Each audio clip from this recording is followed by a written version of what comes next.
December 1972. The world was already weary of the Vietnam War. In America, images of burning villages and wounded soldiers filled television screens. But for many, the horror was still far away. And then came a shock. Joan Baez, the angelic voice of American folk music, chose to go straight into the heart of the war, Hanoi. This wasn't a symbolic protest. It was a living risk.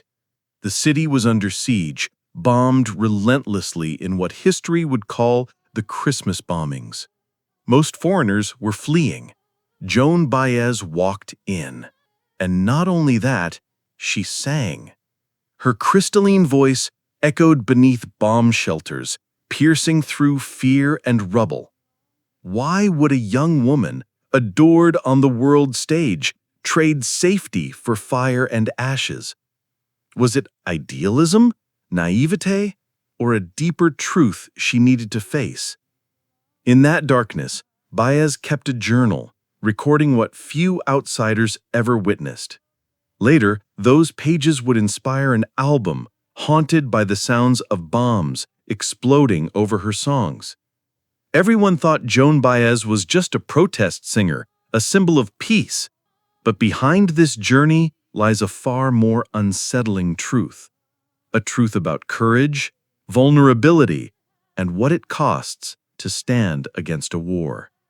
The world remembers her as a voice for peace, but what really happened in Hanoi during those 11 nights?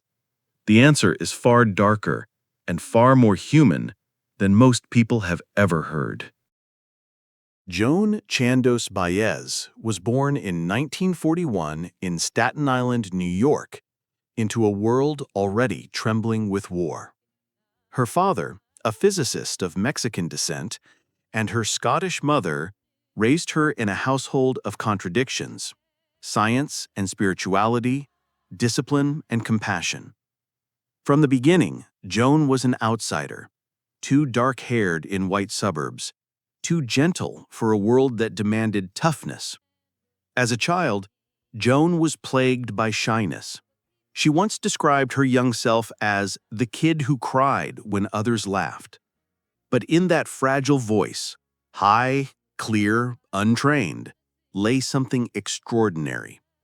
Her family moved often, from California to Massachusetts, and with each uprooting, music became her anchor. At 13, after hearing a young Martin Luther King Jr. speak, she would later recall, "That was the moment I knew what my voice was for." By the late 1950s, while Elvis Presley shook the youth with rock and roll, Joan Baez was carving a quieter revolution. Standing on tiny coffeehouse stages in Cambridge, Massachusetts, she sang old ballads and spirituals with a purity that silenced rooms. She wasn't glamorous, she wasn't commercial, but she was unforgettable. In 1959, at just 18, Joan performed at the Newport Folk Festival, and the folk world erupted. Newspapers called her the Madonna of the folk revival. By 19, she was on the cover of Time magazine. But fame never interested her. For Joan, the stage was not a platform for celebrity. It was a pulpit for truth. And truth, by the early 1960s, meant one thing: the rising struggle for civil rights and the shadow of a war that was escalating far from American shores in Vietnam. By the early 1960s, Joan Baez had become more than just a folk singer. With her long black hair, simple guitar, and crystalline soprano, she embodied an authenticity that the commercial music industry could not manufacture. At a time when pop music was dominated by flash and spectacle, Baez appeared almost otherworldly, an icon of purity, grace, and conviction. But fame was never her destination. Instead, she used it as a weapon. While other singers filled stadiums with love songs, Joan sang about freedom, justice, and peace. She marched alongside Martin Luther King Jr. at Selma. She sang "We Shall Overcome" not on a stage, but in the very heart of protests where police batons and tear gas waited. She refused to pay war taxes, openly declaring that she would not support the machinery of death.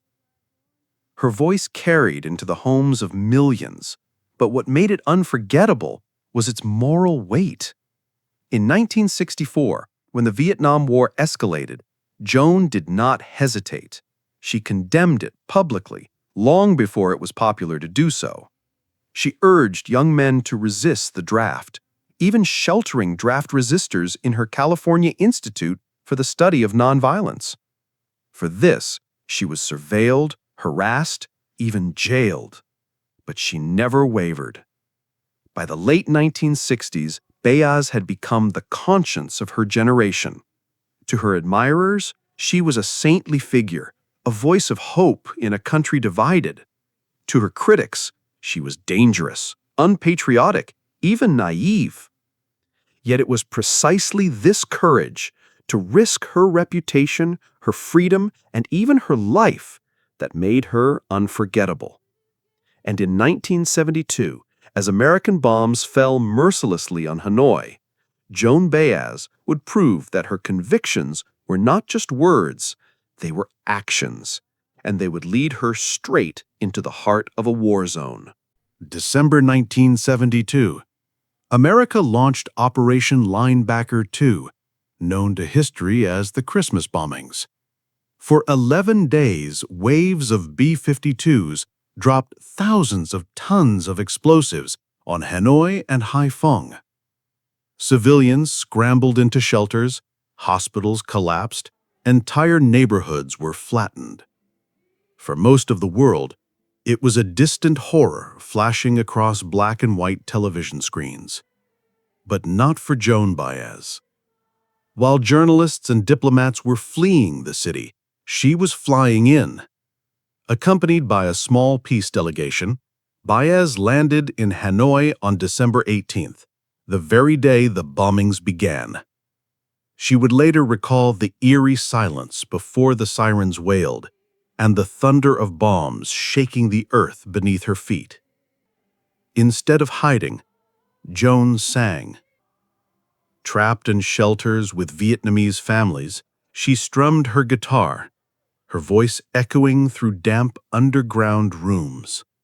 Songs like Amazing Grace and Silent Night took on new meaning when sung against the background of war. To those around her, she was not a celebrity. She was simply another frightened soul, offering comfort in the only way she knew, through music. She kept a journal, recording the terror in chilling detail. There was no way to know if we would be alive the next morning, she wrote. In one entry, she described holding the hand of a Vietnamese mother, clutching her child as bombs fell overhead. That image, fragile lives waiting in the dark, never left her. These nights would later become the haunting centerpiece of her 1973 album, Where Are You Now, My Son? The only major Western record to be partially recorded in Hanoi during wartime. The album features live sounds of bombs exploding in the background, blending horror and hope in a way the world had never heard before. For Baez, Hanoi was not a performance, it was a crucible, and it changed her forever. For decades, the world only knew fragments of what Joan Baez endured in Hanoi. The images of her strumming a guitar underground became iconic, but behind them lay a much more complex truth, one revealed in her private writings and later interviews. Her journal entries from those 11 days were not written for the public. They were raw, trembling accounts of fear and humanity. She described hearing the terrifying pause between bomb waves, the silence broken only by children's cries. She wrote of lying awake, wondering if she would ever see daylight again. And she confessed moments of doubt, wondering if her presence there truly mattered, or if it was just an act of symbolism. But what few realized was how much the trip haunted her. Friends later recalled that Baez suffered recurring nightmares for years. In interviews, she admitted that every Christmas afterward brought back the echoes of explosions. And yet, she also said that those days were the most honest of her life. I was finally where I was supposed to be, with the victims, not the victors. Her album, Where Are You Now, My Son, was itself a revelation. Never before had the sounds of real war, bombs, screams, silence, been woven into a major Western record. Critics were divided. Some called it hauntingly powerful. Others said it was unlistenable. But for Baez, it was not meant to be entertainment. It was testimony, a record of truth carved into vinyl. What's even less known? U.S. intelligence quietly monitored her trip, labeling her a dangerous influence. Some officials feared her testimony could sway public opinion against the war, and they were right. When Americans heard the album, with the chilling reality of bombs behind her voice, the anti-war movement grew louder. The secret of Hanoi was not just that Joan Baez survived, it was that she transformed survival into art, and art into a weapon of conscience. When the bombs stopped falling, Joan Baez returned home. But she was no longer the same woman who had left. Hanoi had carved itself into her memory, reshaping her art, her activism, and her place in history.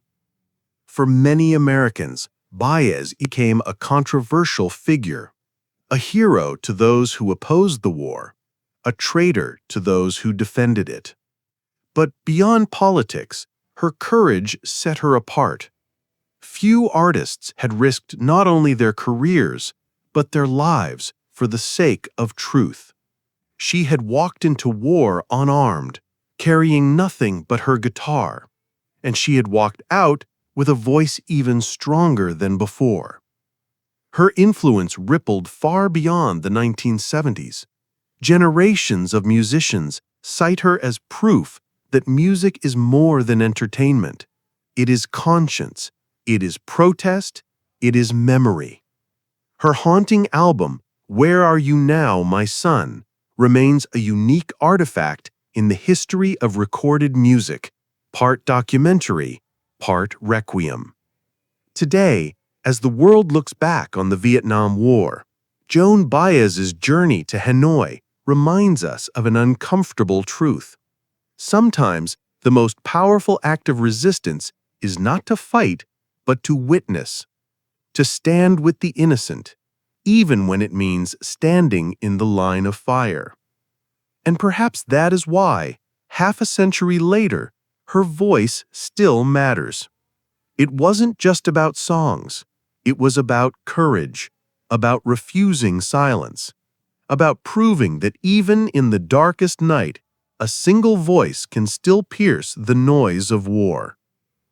So the question remains, what do we do with that legacy today? Because the story of Joan Baez in Hanoi is not just history, it is a challenge to us.